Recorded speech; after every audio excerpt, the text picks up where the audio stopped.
আয়াত ২৮ ওয়াইলু ইয়াউমাইযিল লিল মুকাযযিবিন। অনুবাদ, সেদিন দুর্ভোগ মিথ্যারোপকারীদের জন্য। তাফসির ১ নং ফুটনোটের বিবরণ।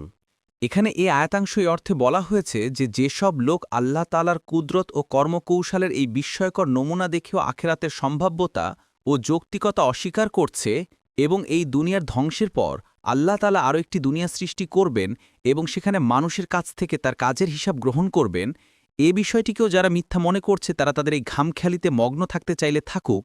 তাদের ধারণা ও বিশ্বাসের সম্পূর্ণ বিপরীতে সবকিছু যেদিন বাস্তবে দেখা দেবে সেদিন তারা বুঝতে পারবে যে এই বোকামির মাধ্যমে তারা নিজেরাই নিজেদের ধ্বংসের ব্যবস্থা মাত্র করেছে।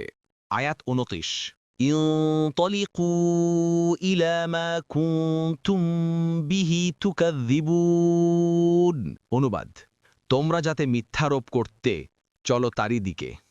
আয়াত ৩০ ইনতলিকু ইলা যিল্লিন যী সালাসি শুআব। অনুবাদ, চলো ৩ শাখা বিশিষ্ট আগুনের ছায়ার দিকে। আয়াত ৩১ লা যালিলিন ওয়ালা ইউগনি মিনাল লাহাব।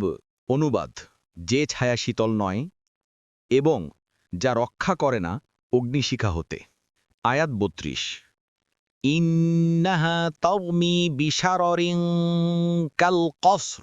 অনুবাদ, নিশ্চয় জাহান্নাম উৎক্ষেপণ করবে বৃহৎ স্ফুলিঙ্গ অট্টালিকা তুল্য। পরবর্তী তাফসিরে যেতে ভিডিওটি শেষ হওয়ার পূর্বেই এই বক্সে ক্লিক করুন। ভয়েস বা উচ্চারণে অনিচ্ছাকৃত ত্রুটি ক্ষমাসুন্দর দৃষ্টিতে দেখবেন ইনশাআল্লাহ।